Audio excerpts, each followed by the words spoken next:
মা কালী কবি তারক সরকারের কন্যা রূপে শাখা ক্রয় করেছিলেন। বেকায়দায় পড়ে একবার কবি তারক সরকারকে তার পিতার পরিচয় দিতে হয়েছিল। আজকের এই ভিডিওতে সেই অলৌকিক কাহিনী আপনাদেরকে বলবো। ভিডিওটা শেষ পর্যন্ত দেখতে থাকুন। জয় হরিবল। নমস্কার, আমি সুস্মিতা আচার্য, কলকাতা আগরপাড়া কুসুমপুর বটতলা শান্তি সত্যভামা সেবা সংঘ থেকে। কবি তারক সরকার ছিলেন হরিচাঁদ ঠাকুরের ভক্ত এবং হরিচাঁদ ঠাকুরের পূজারী। তিনি মা কালীর পূজারী ছিলেন, কিন্তু তারক সরকার মা কালীকে সর্বদাই মান্য করতেন। তাই মা কালীও তাকে পুত্র তুল্যে ভালোবাসতেন। নবগঙ্গা নদী খুব চওড়া নয়। এর পশ্চিম পাড়ে লক্ষ্মীবাসা কালী মন্দির এবং পূর্ব তীরে জয়পুর গ্রামে কবি তারক সরকারের বাড়ি। একদিন মন্দিরের কাছে নদীর তীরে একটি ছোট নৌকায় এক শাঁখারি এসে নামলেন। হাতে তার এক বাক্স ভর্তি শাখা। বিক্রি করতে যাবেন লক্ষ্মীপাশা গ্রামের বাড়ি বাড়ি। পাশেই কালী মন্দির। সব শাখা যাতে বিক্রি হয়ে যায় এই কামনায় শাঁখারি মন্দিরে গিয়ে প্রণাম করলেন। এরপর অতি নিকটে এক অবস্থাশালী বাড়িতে গিয়ে হাঁক দিলেন, শাখা রাখবেন গো শাখা। তার হাঁক শুনে ওই বাড়ি ও পাড়ার অনেক মেয়েরা এসে ভিড় করলো। শাঁখারির বাক্সে যা শাখা ছিল সব শাখা বিক্রি হয়ে গেল এক বাড়িতে বসে। শাঁখারি ফিরে এলেন নৌকায় আরো শাখা নিয়ে যাবার জন্য, আর ভাবলেন মা কালী তার কামনা পূরণ করেছেন। তাই আর এক বাক্স শাখা নিয়ে মন্দিরে যেয়ে অনেকক্ষণ অবধি ভূমিষ্ঠে প্রণাম করলেন।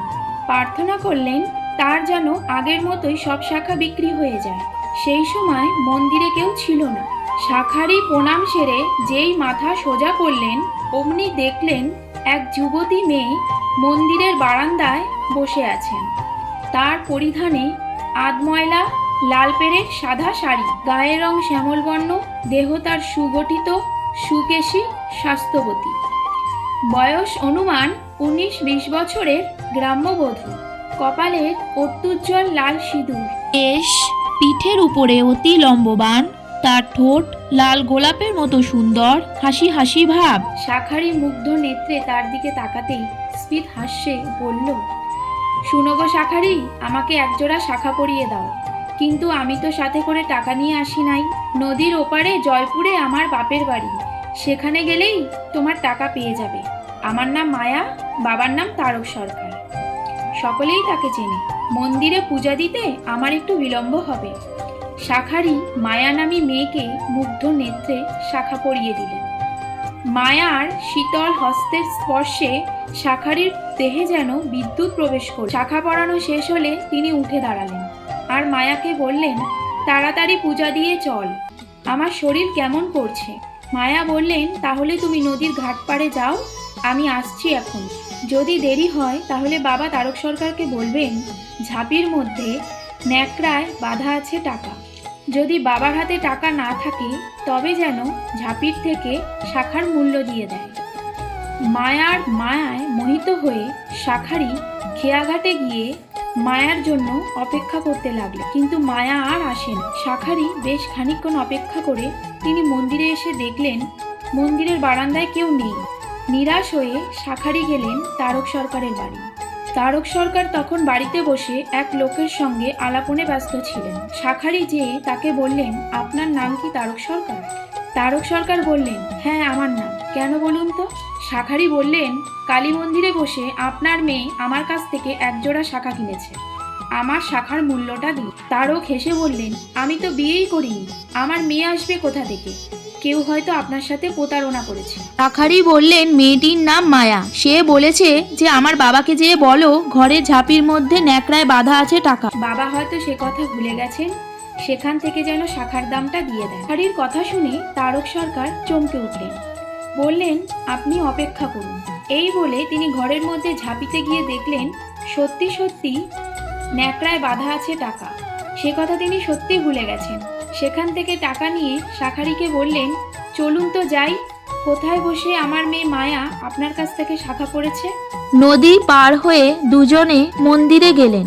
শাঁখারি কালীমূর্তির উপরের দান বা দুহাতে শাখা দেখেই কান্না শুরু করলেন। বললেন, ওই তো আমার মা শাখা পড়েছেন।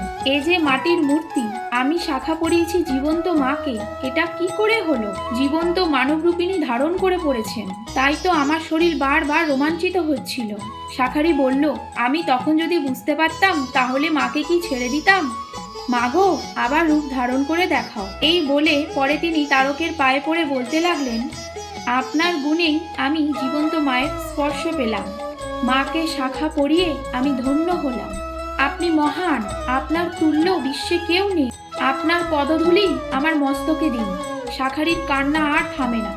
তারক সরকার শাখারিকে জড়িয়ে ধরে কোল দিলেন। পরে তার পায়ে পড়ে কাঁদতে কাঁদতে বলতে লাগলেন, আপনি মহাপুরুষ, তাই তো মা আমার মেয়ে সেজে আপনার কাছ থেকে শাখা পড়েছেন। আমিও আজ ধন্য হলাম। মাগো দয়া কর, তোমার করুণা থেকে বঞ্চিত করো না। আমার হরিভক্তি যেন বৃদ্ধি পায়, এই আশীর্বাদ কর মা। তারক সরকারকে শাখারি বললেন, আপনি আমার গুরু, আপনি আমাকে আশীর্বাদ করুন। এই বলে তারককে প্রণাম করে তিনি চলে গেলেন। পরে শাখার ব্যবসা ছেড়ে দিয়ে তিনি গৃহত্যাগী সন্ন্যাসী হয়েছিলেন। সেদিন রাত্রেই তারক সরকারকে মা কালী স্বপ্নে দেখা দিয়ে বললেন, তোমার কন্যার পরিচয়ে আমি শাখা পড়েছি, প্রতি বছর তোমার কাছ থেকে আমার শাখা চাই। সেই থেকে তারক জীবিত অবধি ঢাকা থেকে 2 জোড়া শাখা আনতেন। 1 জোড়া শান্তিমাকে দিতেন, আর 1 জোড়া লক্ষ্মীপাশার কালীমাতাকে দিতেন। আজকের ভিডিওটা এখানেই শেষ করছি। দেখা হবে নতুন কোনো ভিডিওতে। ততক্ষণ অবধি সকলে ভালো থাকবেন, সুস্থ থাকবেন। প্রেমানন্দে বলো হরি বল, হরি বল, জয় হরি বল। নমস্কার।